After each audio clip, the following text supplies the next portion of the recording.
오늘은 누가복음 24장 36절에서 53절까지 말씀입니다. 오늘은 이제 누가복음의 마지막 본문인데요. 예수님의 이야기를 담은 사복음서의 마지막 내용은 공통점이 있습니다. 그것은 예수님의 제자들에게 예수님께서 사명을 주신다는 겁니다. 표현의 방식은 다르지만 예수님께서는 제자들에게 사명을 주시는데 우리가 복음을 전하고 예수님의 증인이 되어야 한다라는 것입니다. 오늘 본문 누가복음에도 동일하게 너희는 내 증인이다 라고 말씀해요. 48절을 보시면 너희는 이 모든 일의 증인이다 라고 말씀합니다. 누가는 누가복음과 사도행전을 기록했죠. 사도행전에도 보면 1장 8절에 우리를 증인이라고 표현하고 있죠. 그래서 예루살렘과 온 유대와 사마리아와 땅끝까지 이르러 내 증인이 되리라 이렇게 말씀하지 않습니까? 그럼 이 땅을 살아가는 모든 그리스도인들은 사명이 있는데요. 그 사명은 증인의 사명을 가지고 있다는 거예요. 저와 여러분은 예수님의 부활의 증인이 되어야 하고 또 이 복음의 증인이 되어서 예수님의 이름을 세상 가운데 알려주어야 한다는 거예요. 그래서 아직까지 세상에서 하나님을 만나지 못하고 또 이 구원의 감격이 무엇인지 알지 못한 채 인생에 소망이 없고 눈물 가운데 있는 자들에게 복음을 전할 사명을 저와 여러분이 가지고 있다라고 하는 것을 꼭 기억했으면 좋겠습니다. 우리가 죽는 날까지 이 증인의 사명을 가지고 살아간다라고 하는 것, 이것이 우리가 기억해야 될 이 본문의 중요한 메시지인 것입니다. 또 한 가지는 증인은 특징이 있죠. 증인의 특징은 보고 들은 것이 있다라는 거죠. 그래서 오늘 본문 48절에 너희는 이 모든 일의 증인이다 라고 말할 때는 이 증인이 될 수 있는 성경의 내용과 실제로 예수님께서 그러한 분인가를 예수님께서는 계속해서 보여주고 계신 거예요. 그래서 이 예수님 부활하신 이후에 계속 무엇을 하십니까? 제자들에게 나타나시고 보여주시고 이게 영이 아니라 육체의 부활임을 알려주시고 그래서 오늘 본문에 보면 예수님을 보고도 믿지 못하는 거죠. 너무 놀라워서. 그러니까 뭐 합니까? 예수님께서 말씀하시죠. 나를 만져봐라. 영은 살과 뼈가 없지만 너희가 보는 바와 같이 나는 있지 않느냐. 그러면서 같이 음식도 드시는 거예요. 왜요? 부활하셨음을 확실하게 보여주시기 위해서. 그래서 제자들에게 나타나시고 보여주시고 알려주시는 거예요. 왜요? 증인이 돼야 되니까. 이 땅을 살아가는 우리들은 다를까요? 여러분 우리도 마찬가지예요. 우리가 증인이 되기 위해서 필요한 게 있어요. 우리가 말씀을 열심히 보는 것 중요한데요. 그 말씀처럼 하나님께서 역사하시는구나. 이걸 깨달아야 증인이 될 수 있는 거예요. 그래서 믿음의 사람들에게는 항상 하나님의 역사와 살아계신다라고 하는 증거들이 우리의 삶 속에 나타나잖아요. 그걸 뭐라 그럽니까? 간증이라 그러잖아요. 저와 여러분이 왜 간증을 가지고 있습니까? 증인이 돼야 되니까. 하나님께서 보여주시는 거예요. 여러분 신앙생활을 하면서 우리가 성경을 머리로 알고 어떻게 살아가야 될지에 대한 도덕과 윤리의 어떤 개념의 책으로만 생각한다면 우리의 믿음은 흔들리기가 쉬워요. 그런데 그 책의 내용처럼 실제로 하나님께서 지금도 살아서 역사하신다는 것을 저와 여러분은 기도할 때마다 깨닫잖아요. 그래서 우리가 증인이 될 수 있는 거예요. 예수님 당시의 제자들에게도 보여주셔서 증인이 되게 하신 것처럼 저와 여러분의 신앙생활에도요.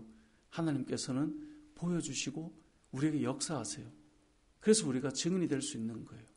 그래서 신앙생활을 하는 저와 여러분은 증인이라고 하는 사명을 부여받았는데요. 그냥 보지도 못하고 느끼지도 못한 것을 전하라는 게 아니라 저와 여러분에게 하나님께서는 지금도 살아서 역사하시는 거예요. 여러분들이 목장에서 나눔을 할 때 무슨 나눔을 합니까? 성경에 대한 지식을 가지고 지성의 나눔을 한다면 여러분 학식이 있고 배움이 있는 사람들의 나눔이 되겠죠. 그런데 그게 아니잖아요. 오늘 말씀이 이것이었는데 실제로 내 삶 속에 하나님께서 이렇게 역사하시더라. 그럼 이것이 우리의 간증 아닙니까? 그 삶 속에서 우리가 보고 들은 것이 있기 때문에 우리가 그것을 나누면서 증인이 될 수 있는 것이죠. 그래서 세상에 믿지 않는 사람들에게 우리가 어떻게 복음을 전할 수 있습니까?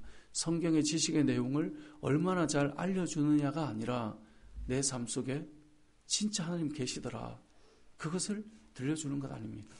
그게 증인의 삶인 것이죠. 그래서 예수님께서는 증인이 되어야 된다. 너희가 증인이다라고 말씀하시기 전에 보여주시고 나타나 주시고 강론해 주신 것이 그대로 이루어졌다는 것을 보여주는 거예요. 그래서 사복음서의 마지막은 제자들에게 사명을 부여하시지만 그 이전에 무엇을 합니까? 나타나 보여주시고 실제이심을 알려주시고 그것을 드러내셔서 증인이 되게 하시는 것이죠. 뿐만 아니라 이 증인이 되기 위해서 이들에게 필요한 것이 있는데요. 예수님께서 성령이 임할 수 있도록 그들에게 기다리라고 말씀하셨어요. 그래서 제자들이 증인이 되기 위해서 기다렸어요. 오늘 본문 말씀에도 49절에 보면 너희는 위로부터 능력으로 입혀질 때까지 이 성에 머물라. 이 성에 머물 때 성령께서 임하셨고 오순절 성령 강림 사건 이후로 제자들은 완전히 바뀌어요. 성령께서 말씀이 생각나게 하셨고 성령께서 복음을 전할 때 담대함을 주셨죠. 그래서 증인이 되기 위해서 보여주셨고 성령으로 충만하게 해주셔서 그를 감당하는 거예요. 이들이 성령 충만하기 위해서 성에 머물면서 무엇을 했을까요? 누가복음은 이것을 마지막으로 기록하고 마무리해요.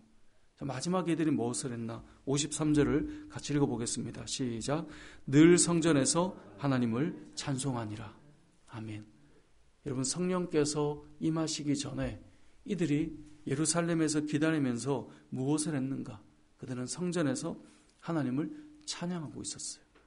하나님을 기다리며 기도하고 찬양하고 있던 이들에게 성령이 임하였던 거예요. 우리는 증인이라는 사명을 가지고 있어요. 그러기 위해서 두 가지가 필요해요. 첫 번째는 우리가 보고 듣고 경험한 것이 있는가. 여러분, 신앙생활 하면서 하루하루를 살아갈 때요, 하나님을 경험하는 삶을 살아야 되는 것입니다. 그래야 증인이 돼요. 두 번째는 성령께서 우리 안에 임할 수 있도록 우리는 찬양하며 기도하며 늘 깨어 있어야 돼요. 실제로 오순절 성령 이 강림 사건 속에 이들이 기도하고 찬양할 때 임하였잖아요. 근데 오늘 본문에 보니까 하나님을 찬양하는데 53절 제일 시작에 뭐라고 되어 있어요? 늘이라고 되어 있어요. 늘 성전에서 하나님을 찬송한다. 이 말은 뭐예요? 매일 기다렸다는 거예요. 매일. 예전에 어떤 이 목사님께서 이 청년 사역으로 상당히 유명했던 분인데 이분이 설교 중에 그런 말씀을 하시더라고요. 본인이 오순절 성령 강림 사건의 말씀을 읽을 때 자기 그 생각이 들었다는 거예요. 아, 나는 절대 예배 빠지면 안 되겠다. 왜 그런 얘기를 하시냐면 열심히 그 제자들 중에 모여서 기도하다가 어느 날 하루 일이 있어서 빠진 거예요. 근데 그날 마침 성령이 임하셨다라고 생각하니까 자기가 정신이 번쩍 들더라는 거예요. 그러니까 우리는 늘 하나님 앞에 나와 있지만 어느 날 못 나갈 때 있잖아요. 그 자리에 있지 않을 때 있잖아요. 근데 그날 마침 성령이 임한 거예요. 그 난리가 난 거예요.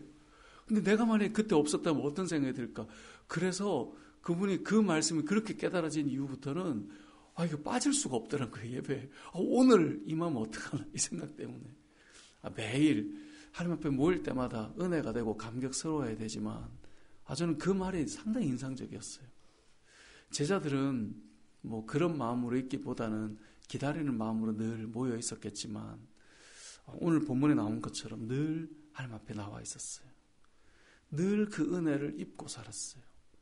여러분, 신앙인들의 삶 속에 성령으로 채워지기 위해서 필요한 것이 있다면 늘 하나님 앞에 나아가 찬양하고 늘 하나님 앞에 나아가 예배하고 늘 하나님 앞에 나아가 기도하는 것. 그게 너무나 중요해요. 그리스도인의 삶 속에 오늘 하루는 없어도 된다. 그런 날이 없어요. 그래서 우리가 이 만나라는 것이 매일 양식으로 내려오잖아요. 그렇죠? 그리고 우리가 말씀을 대할 때 예수님께서 본인이 이 땅에 오신 생명의 말씀이요 떡이라 그랬어요. 본인이 구약의 만나와 같다 그랬어요. 날마다 필요한 거예요. 성도들에게는 날마다 하나님의 은혜가 부어져야 되는 거죠. 그것을 기다릴 때 우리는 증인으로 살아갈 수가 있어요. 오늘 하루는 성령 충만하지 않아도 된다. 그런 날이 없어요. 우리는 오늘도 성령의 은혜가 필요한 것이고 그래서 오늘도 이 새벽에 우리가 주님 앞에서 하루를 시작하는 것이고 여러분 하나님 앞에서 하루를 이렇게 시작하는 것과 그렇지 않은 것은 너무나 달라요. 그래서 우리에게 필요한 것이죠. 말씀을 정리해 보겠습니다. 복음서의 마지막은 우리에게 제자 삼으라 라고 말씀하기도 하고 증인이다 라고 말씀하기도 해요. 누가는 우리에게 증인이다 라고 말해요. 저와 여러분 오늘 하루도 이 세상에서 예수님의 증인으로 살 사명을 가지고 있을 것입니다. 그러기 위해서 두 가지를 주님이 허락하셨어요. 첫 번째는 우리에게 먼저 은혜를 경험하게 하신 거예요. 여러분 하루를 살면 하루만큼 또 하나님의 은혜와 간증거리가 있지 않습니까? 우리가 그렇게 보고 듣는 것이 있는 자가 되어야 되고, 두 번째는 성령 충만하기 위해서 늘 하나님 앞에 나와 찬양하고 하나님 앞에 기도하고 그런 믿음의 고백이 필요한데요. 저와 여러분이 이러한 보고 듣는 간증이 날마다 넘치고 여러분의 가정과 자녀와 여러분의 생업에 하나님의 일하심과 도우심을 날마다 경험하여서 고백하는 여러분 되시고, 더 나아가 성령 충만하여서 오늘 하루도 주의 복음을 전하며 살아가는 저와 여러분의 삶이 되시길 주님의 이름으로 축복합니다. 아멘.